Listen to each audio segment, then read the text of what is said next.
দক্ষিণ দিক আর পশ্চিম দিকের যে মধ্যবর্তী অংশ, সেই অংশটাকে বলা হয় দক্ষিণ পশ্চিম কোণ বা নৈরত কোণও বলা হয়।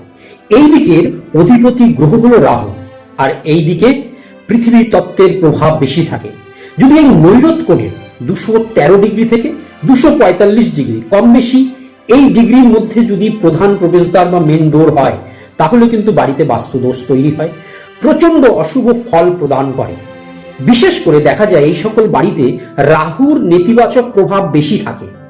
এই বাস্তুদোষের কারণে পরিবারকে প্রতিবেশী, আত্মীয় স্বজন, বন্ধু বান্ধবদের থেকে বিচ্ছিন্ন করে দেয়। এমনকি এই পরিবারের যে সদস্যদের মধ্যেও সম্পর্ক কিন্তু ভালো থাকে না। সাথে এই পরিবারের আর্থিক অবস্থাও কিন্তু শোচনীয় আকার ধারণ করে। সেভিংস বা সঞ্চয় কিছুই হয় না।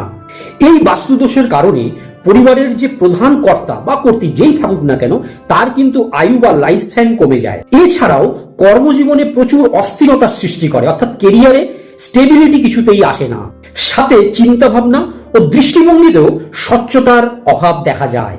প্রতিকার হিসেবে দরজার দুই পাশে পঞ্চমুখী হনুমানজির ফটো লাগিয়ে দিন, মূর্তি লাগাবেন না। আটটি ধাতু বা পঞ্চধাতুর কোনো ত্রিশূল শিব মন্দিরে পুজো করিয়ে এনে দরজার উপর লাগিয়ে দিন। সাথে স্ক্রিনে দেওয়া এই বাস্তুশক্তি যন্ত্র দুটো দরজার দুপাশে লাগিয়ে দিন। এতে কিন্তু নেগেটিভ প্রভাব অনেকটাই কমে যাবে।